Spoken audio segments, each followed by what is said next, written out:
Les funérailles que tu vois là, c'est les funérailles d'une petite fille de 14 ans. Le père et la mère de la petite sont séparés. Donc la petite habite maintenant chez sa maman. Sauf que la maman maintenant, elle a trouvé un nouveau copain. Et le nouveau copain de la maman, c'est un chirurgien. Il opère les gens pour vivre. En tout cas, le monsieur est riche, il a les moyens. Donc c'est chez le monsieur là que la petite et la maman habitent maintenant. De temps en temps, le vrai papa de la petite, il vient toujours prendre la petite pour aller passer les week-ends avec sa fille chez lui là-bas. Quand il a fini de passer les week-ends avec sa fille chez lui, il vient rendre la fille chez la maman. C'est toujours comme ça. Je t'avais dit que la petite avait 14 ans et son anniversaire approchait. Elle devait maintenant avoir 15 ans.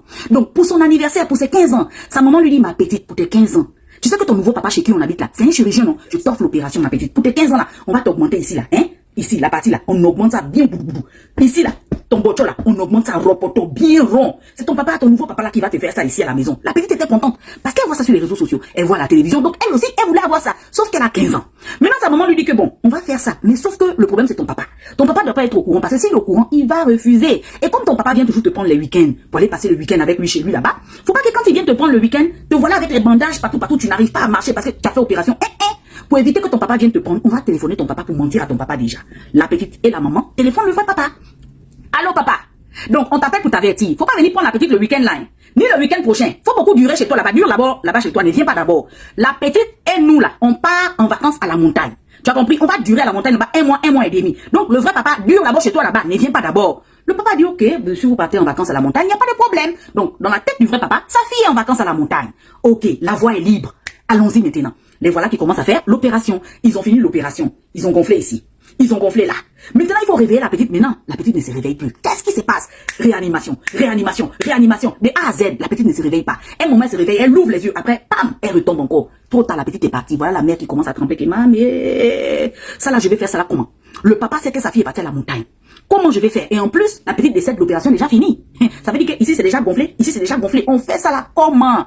La maman appelle le vrai papa. Allô, vrai papa. Nous sommes à la montagne ici. Oh. Ta fille a attrapé le Covid. Le papa qui est Covid. Mais le Covid est déjà passé. Peut-être que comme le Covid est déjà passé, peut-être qu'il y a un peu de Covid qui plane dans l'air. Le papa a quand même cru. Elle est hospitalisée, ça ne va pas, mais je te tiens au courant. Alors que la petite était déjà décédée. Quelques heures plus tard, la maman donne encore un deuxième coup de fil. Allô, papa, là, ça ne va plus, ça ne va plus. Elle est décédée, elle est décédée. Quoi? Comment ça, elle est décédée? Non, elle est décédée à cause du Covid et tout. Bon. Comme son nouveau papa, le nouveau papa de la petite, il est riche, tout de suite, ils ont pris la petite, ils ont emmené à la morgue, ils ont commencé à faire les grandes formalités, déjà même apprêté le cercueil, tout est déjà apprêté. Robe longue manche pour cacher un peu le truc qu'ils ont augmenté ici, tout ça, ok. Le temps que le papa arrive, le cercueil est déjà prêt, ils ont déjà lavé la fille, la robe est déjà là, ils ont déjà fait le programme. Ok, donc le programme c'est quoi? Le programme c'est qu'après la morgue, on amène la petite à l'église pour une dernière prière et tout, le prêtre va faire la messe. Ok. Voilà comment le cercueil sort de la morgue, ils amènent le cercueil à l'église. Vous savez que quand c'est comme ça à l'église, le prêtre fait la messe, toute la famille est là, mais on ouvre un peu le cercueil. Sauf qu'ils arrivent à l'église. Depuis là, le cercueil ne fait qu'être fermé. Mais ouvrez maintenant, on est déjà à l'église. Ouvrez maintenant le cercueil. On n'ouvre pas tout, mais on ouvre la partie du haut, quand même une moitié. On voit quand même la partie du buste du défunt ou de la défunte. La messe va bientôt commencer. Ouvrez maintenant le cercueil. Vous avez perdu la clé du cercueil là ou bien c'est comment? Ouvrez maintenant, les gens attendent. Gengue, gengue, gengue, gengue. Ah. Mais ils attendent quoi pour ouvrir? Ça a un peu trop tourné là. Bon, finalement, ils sont venus, ils ont ouvert le cercueil. Les gens viennent maintenant regarder, Jean la petite, Jean adieu. Ah, adieu.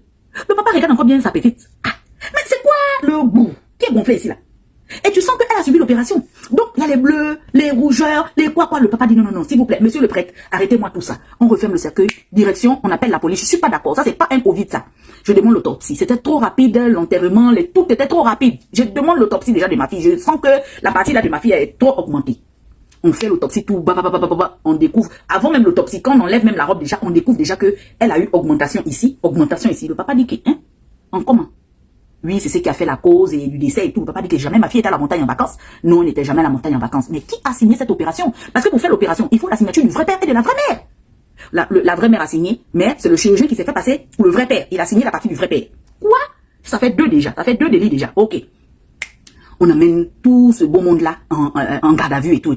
Donc, le papa, maintenant, il est en train de faire les marches, de réunir les parents pour qu'ils n'ont qu'à marcher. Vu que l'histoire s'est passée à Mexico, là-bas, il n'y a pas de loi qui dit que à partir de tel âge, tu dois pas faire l'opération, à partir de tel âge, tu dois faire. À Mexico, à tout âge, même si tu as 2 ans, tu vas faire. Tu as 6 ans, tu vas faire. 7 ans, tu vas faire. Du moment que tes parents signent, tu fais. Il n'y a pas dit que non, elle n'a pas l'âge pour faire l'opération. Donc, le papa maintenant est en train de marcher dans les rues pour voter une nouvelle loi qui doit porter le nom de sa fille. Pour dire que le gouvernement doit faire un effort pour essayer un peu de mettre un certain âge. Parce que, à 14 ans, même si elle serait réveillée, on n'est pas sûr qu'elle aurait pu supporter toute cette douleur-là. On n'est pas sûr. Tu vois, donc le papa est en train d'interpeller un peu le gouvernement dans les rues pour dire qu'il faut donner un certain âge, pour dire que opération à partir de tel âge, opération esthétique à partir de tel âge. Si on t'opère que tu es malade, mais esthétique pour augmenter ceci à partir de tel âge. Donc c'est de ça que le papa est en train de se débattre maintenant. Quant au chirurgien et à sa go, ils sont derrière les barreaux à l'heure là.